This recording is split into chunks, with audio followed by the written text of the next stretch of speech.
United Overseas conveying a very strong message. Terrorism is unacceptable to India, but so divided back home, especially with comments like Narinder surrender. To talk more about this, joining me on India First special broadcast is Jay Panda, National Vice President of the Bharatiya Janata Party, 5 times MP from Odisha. He incidentally headed the multi-party delegation which visited key countries Saudi Arabia, Kuwait, Bahrain and Algeria. Mr. Panda, welcome. What was your message to strategic partners like Saudi Arabia, and how was your message received by other Islamic countries through this visit, since Pakistan continues to play the Muslim card? First, I think it's important to note that we had a phenomenal reception and excellent engagements in all these 4 countries. And the fact is that India doesn't really need to justify itself. All these countries have relationship with India going back thousands of years. They understand what we are all about. They know that we've not invaded any of our neighboring countries. Also, these countries have been the victims of terrorism themselves and have taken very, very strong actions against terrorism. So they're on the same page when we go with this message. One more thing, in the last decade, Prime Minister Modi has worked very hard to build a relationship with the leaderships of these nations. And some of them have given him their highest civilian honors. They have huge regard for him. They have huge respect for India. And this economic miracle that India is once again becoming is something that they're very cognizant about. They kept pointing it out to us, and they want to be part of this success story economically and militarily. So in recent years, there have been military cooperation agreements with some of these nations, and we've already started joint military exercises with some of them, for example, with Saudi Arabia. Yes. So all this in the backdrop was very much in our favor, and we found ourselves on the same page as them. Now, our message was very clear. Our message is that we've gone through this same cycle of terrorism for 78 years. Pakistan sending cross-border terrorists and the whole cycle, the whole rigmarole, provoking attacks and nuclear blackmail. And so we were there to explain the new normal, new India's new normal, which is that A, we will retaliate, and we will specifically target terrorist bases. 2 is that we don't want to escalate. We don't have anything against the Pakistani people. But if they escalate, we will hit them back and make it very costly for them. But never go anywhere near the nuclear threshold, and that nuclear bluff has been already exposed and called out. And the third thing is that going forward, we now have economic sanctions in place. We have economic sanctions on trade, on visas, on shipping, and on water. And we explained to them what Prime Minister Modi has articulated, that these things have been kept in abeyance because we want that Pakistan should correct its ways, should mend its ways. And if they take action against these terrorists who are openly operating on their soil, then we will respond in a friendly manner. Okay. But, countries like China, for example, or Turkey or Azerbaijan, they're openly standing with terror or Pakistan state-sponsored terror. Will countries that you visited stand by India at critical times, for example, at the United Nations Security Council, given that Pakistan will hold the presidency through the month of July, sir? So let me explain it as follows. Please keep in mind that some of these nations we visited are on the UN Security Council, and they have been party to banning some of these terrorist organizations and individuals who are operating freely in Pakistan. Also, some of these nations have been part of the FATF, the Financial Action Task Force, which had earlier put Pakistan on the grey list and controlled its terrorist activities to some extent. And keep in mind that over the last couple of decades, these are all Islamic countries, but their path and Pakistan's path have diverged quite a bit. All these 4 countries have taken very strong actions against jihadism and Salafist elements, and they have totally rubbed them out from operating in their own soil. Whereas Pakistan has gone the opposite direction. Pakistan continues to encourage jihadis and fundamentalist elements. So there's a divergence in their relationship with Pakistan. The second thing is, keep in mind that some of these countries have helped Pakistan financially in past years, and they have seen that that aid be misused. Now, all these countries have developed their schools, their roads, their colleges and hospitals, but Pakistan has taken their money and instead of using it for the same purpose has used it to finance terrorism. These are things that they are very unhappy about, and they did make it very clear to us that they stand with us. Now remember, all of them have issued strong statements against terrorism and specific to the Pehalgam attack.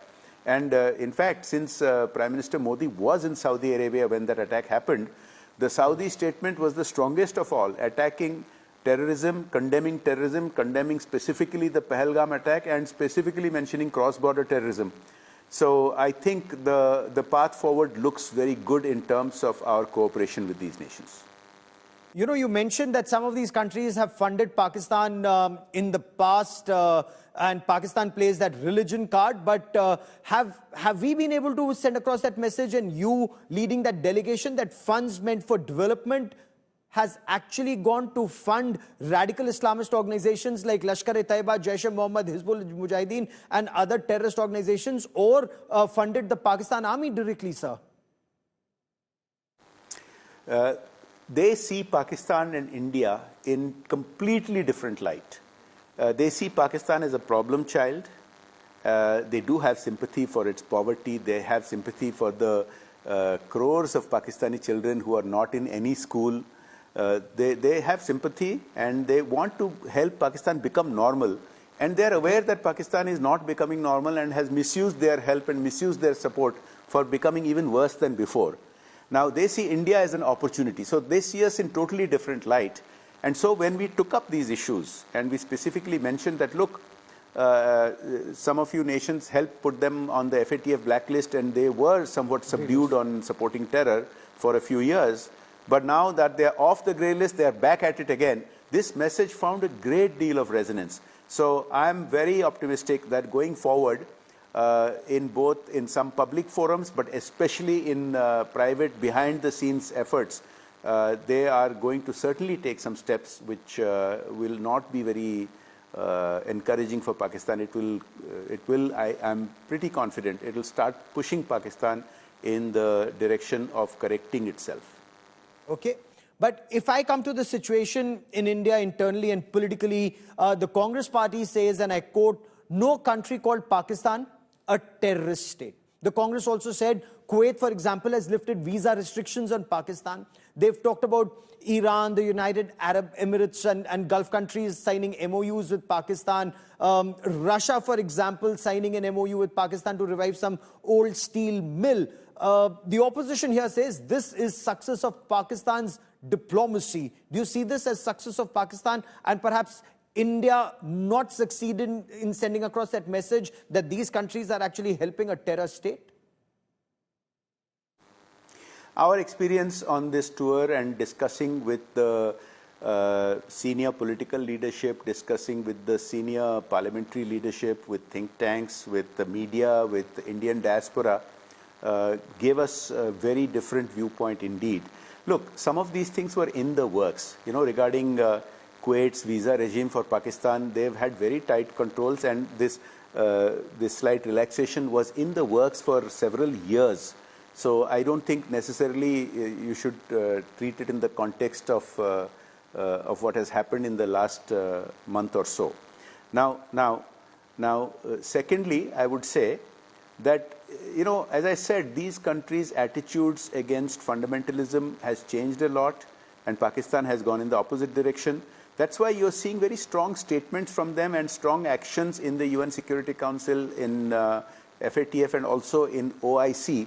I would urge you to see the following. I would urge you to see that several countries have already, recognized Pakistan for what it is. Now, having sympathy for a fellow Islamic state and its beleaguered population is one thing, and having a zero tolerance approach towards terrorism is another thing. I want to tell you that all of these countries have faced terrorism. In fact, Algeria has faced terrorist attacks from Pakistani-trained terrorists, trained in Peshawar. So they have a great clarity. Also, they have been targeted by ISIS, they have been targeted by Al-Qaeda, and which means that when Pakistan shielded Al-Qaeda's leader Osama bin Laden for years and years and years, these countries have a very bitter experience from that, with America having to go in and eliminate Osama bin Laden. And so today, they are very, very unhappy about Pakistan continuing to openly shelter, train, fund and arm sanctioned terrorists whom these countries have played a role in sanctioning openly on its soil. So this all goes in our favor. Okay, but leader of opposition Rahul Gandhi, for example, he says ceasefire was, if I may use his words, Trump said Narendra, surrender, and he said Ji Hazur, or words to that effect. Your take, is that also the global appreciation that ceasefire was under US pressure? Listen, I don't think we should take this Nepo baby's comments seriously because, look, it's only these 2 or 3 individuals who are frustrated who are making these kind of comments. Even from his party, several members played a vital role in our delegations going out and communicating India's point of view. Now, we had members from opposition and government. We had members representing all parts of India, speaking different languages and representing different faiths. In my delegation, the 8 members spoke 8 different mother tongues and represented 5 different religions. Now, this is a moment that we should celebrate and cherish, because this political unity that you are saying, now we may have differences domestically, but on the international front, when it comes to terrorism, when it comes to India's interest, everybody is united. And it's not just in politics. This unity reflects the unity that you are seeing in society. You can go to any part of India, talk to people of any background, any section of society, you will see and sense this unity. So 2 or 3 frustrated people who make these silly comments, I don't think are to be taken seriously. They are playing into the hands, either wittingly or unwittingly, of Pakistan. They are being extensively quoted in Pakistan.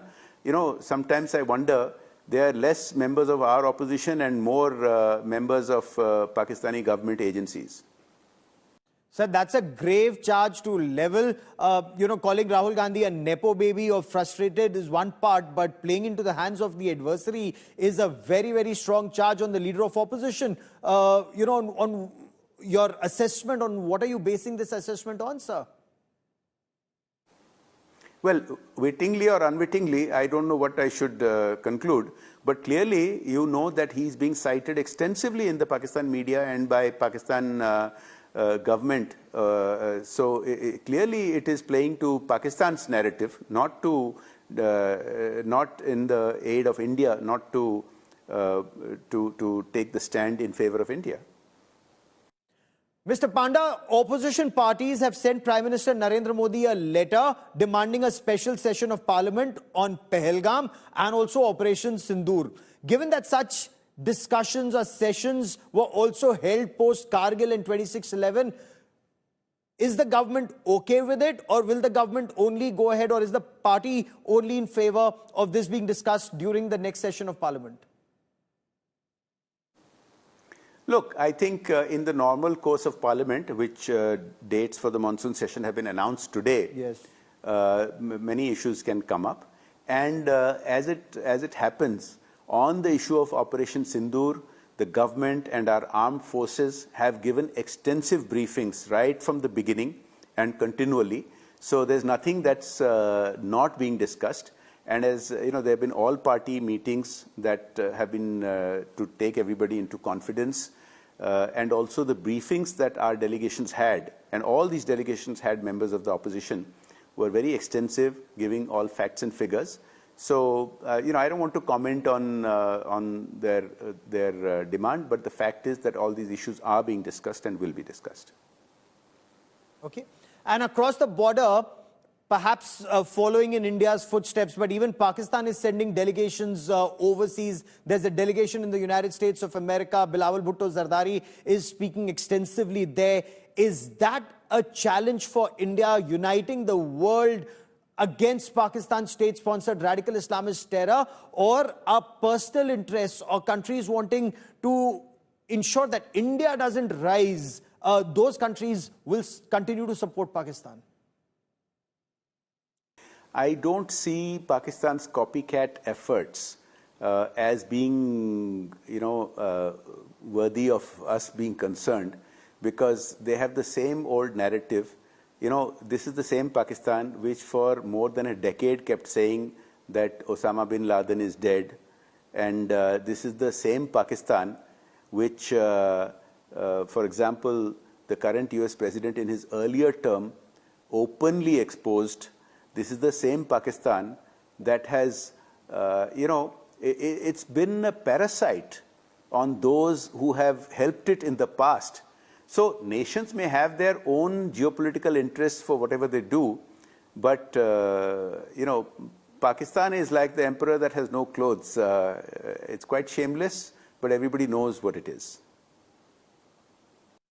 True, you're absolutely right on that front, because Asif Munir promoting himself to the rank of Field Marshal after losing to India, after having more than 13 of his air bases and radar stations slammed, after 9 terror bases were attacked, it just sounds completely bizarre. But Jay Panda, you headed that multi-party delegation to countries like Saudi Arabia, Kuwait, Bahrain and Algeria, for joining me here on India First. Many thanks.